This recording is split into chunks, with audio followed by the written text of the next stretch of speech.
വിരിപ്പാക്ക ഒരു കല്യാണത്തിന് തലേദിവസം പോട്ടോ. ഞങ്ങളുടെ ലത്തിക്കാടെ റഷീദത്താടെയും മോളുടെ കല്യാണത്തിന് തലേ ദിവസം പോട്ടോ. അപ്പോൾ ഞങ്ങൾ എങ്കക്കാട് വഴിയെ പോയത്. അപ്പോൾ അവിടെ എന്താ ഗേറ്റ് അടച്ചിട്ടുണ്ടായിരുന്നു കേട്ടോ. അപ്പോൾ തീവണ്ടി വരുന്ന ഏറെക്കുറെ സമയപ്പോൾ ഞാൻ ഇതെടുത്തപ്പോൾ അവൻ എന്നെ തടഞ്ഞു വിട്ടാ എടുക്കണേന് എന്നെ കളിയാക്കിയിട്ടൊക്കെ. ഞാൻ എടുത്തു വിട്ടാ വന്ദേ ഭാരത് അറിഞ്ഞു വിട്ടാ പോയിട്ടുണ്ടായിരുന്നു. എന്നിട്ട് ഞങ്ങൾ വീട്ടിലേക്ക് കടന്ന് ബ്ലോക്കൊന്നും ഉണ്ടായിരുന്നില്ല, എന്നാലും അത്യാവശ്യം തിരക്കൊക്കെ ഉണ്ടായിരുന്നു കേട്ടോ.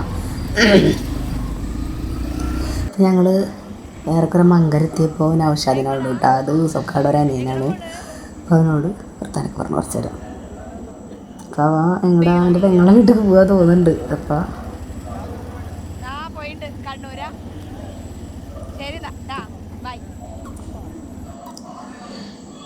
ഞങ്ങൾ പോകുമ്പോൾ കരിമത്ര പള്ളിയാട്ടത്, ക്രിസ്ത്യൻസ് പള്ളി, പിന്നെ പുന്നമ്പറമ്പെത്തി. പുന്നമ്പറമ്പ് ഞാൻ പഠിച്ച സ്കൂളിൻ്റെ അവിടെ എത്തിയിട്ടോ. ഇതാണ് കേട്ടോ എൻ്റെ സ്കൂള്. ഒരു ദിവസം പകൽ വന്നെടുക്കണം സ്കൂള്. പുന്നമ്പറമ്പ് സെൻറ്ററിലേക്ക് എത്തിയിട്ടോ. അപ്പോൾ ഏകദേശം ഇതാ മണ്ഡപത്തിൻ്റെ അവിടേക്ക് എത്തിയിട്ടാ. ഞങ്ങളൊരു ഇത്തിരി 8:45 ആയിട്ടാണ് എത്തുമ്പോൾ. വേറെ കുറേ തിരക്കൊക്കെ ഒന്ന് ഒതുങ്ങിയിട്ടുണ്ടായിരുന്നു. നല്ല പാട്ടും ഇതൊക്കെ ഉണ്ടായിരുന്നു കേട്ടോ. നേരെ മണ്ഡപത്തിൽ ചെന്നപ്പോൾ അംദാനുണ്ട്, ഇപ്പോൾ സലാപ്പിനുണ്ട്, താനൊക്കെ പറഞ്ഞിട്ട്. അപ്പോൾ ഇത്താ വന്നിട്ട് ഓടി ഉണ്ടായി കണ്ടുപിടിച്ചിട്ട് അനുവിൻ്റെ കല്യാണത്തലേന്ന് പറഞ്ഞിട്ടൊരു വെറൈറ്റി ഉണ്ടായിരുന്നു. അടിപൊളിയായിരുന്നു കേട്ടോ അത്. മണ്ഡപത്തിൻ്റെ ഉള്ളിൽ അമ്മ എല്ലാവർക്കും കൂടെ വർത്താനം പറയണം. നല്ല ആൾക്കാരൊക്കെ ഉണ്ടാകും. കുറേ പേര് ഭക്ഷണം കഴിക്കാനൊക്കെ പോയിട്ടാ. ഭക്ഷണം കഴിക്കുന്നിടത്തൊക്കെ നല്ല തിരക്കായിരുന്നു. വിരിപ്പാക്കലത്തെ ഒരുവിധം എല്ലാവരെയും കണ്ടു കേട്ടോ. ഇത് മൈ മദർ, മറ്റേ തന്നെ അനിയത്തി, പിന്നെ അതിൻ്റെ ഇടയിൽ ഇച്ച് വന്നു കേട്ടോ. ഇച്ച് ഓടി വന്നു. അത് ഞങ്ങളെ കണ്ടപ്പോൾ ഓടി വന്നതാട്ടാ. എന്നിട്ട് അവൻ കെട്ടിപ്പിടിച്ചിട്ട് ആൻസിൽക്കാനാണ്. അപ്പോൾ പിന്നെ താത്ത പെൺകുട്ടി സുന്ദരി കുട്ടി, ഇതാണ് റഷീദാത്താട്ടാ. പിന്നെ റഫി ഫുഡ് കഴിക്കുന്നിടത്ത് പോയിട്ടായിരുന്നു. പിന്നെ ഞങ്ങൾ ഭക്ഷണം കഴിക്കാൻ പോയപ്പോൾ റഫി കൂട്ടുകാരിൽ നിന്ന് ഭക്ഷണം കഴിക്കാൻ പോയിട്ടാ.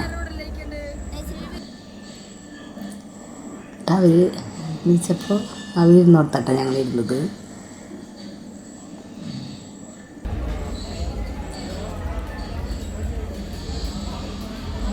നെയ്ച്ചോറും പിന്നെ ചിക്കൻ കറി, പരിപ്പ് കറി, ചപ്പാത്തി ഒക്കെ ഉണ്ടായിരുന്നു കേട്ടോ. നല്ല അടിപൊളി ഫുഡായിരുന്നു. നല്ല ടേസ്റ്റ് ഉണ്ടായിരുന്നു കേട്ടോ ഫുഡൊക്കെ. ഇവിടെ എടുക്കുമ്പോൾ മുഖം പോത്തുക കേട്ടോ ഉപ്പകൾ.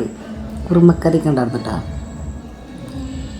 ഞങ്ങൾ ഫുഡൊക്കെ കഴിച്ചിട്ട് പിന്നെ കാട മോനായിരുന്നു കേട്ടോ. ശരിക്കും കാട മോൻ അസല് അവനാട്ടാ. ഞാൻ ചായ കുടിക്കാത്ത ആൾ ലെമൺ ടീ മേടിച്ച് കുടിച്ചിട്ട് എനിക്ക് പനി വന്നതിന് ശേഷം അതിൻ്റെ ഇടയിൽ കണ്ട കല്യാണ മണ്ഡപത്തിലുള്ള അംഗമൊക്കെ ഉണ്ടോ മുത്തവടെ ആ താപ്പിൽ വീണ്ടും കൈം വിളിക്കട്ടോ. ഇതിൻ്റെ ഒരു മാമ കേട്ടോ. മാമാടൊക്കെ എല്ലാവരോടും വർത്താനം പറഞ്ഞിട്ട് പിന്നെ ഞങ്ങൾ തിരിച്ചു.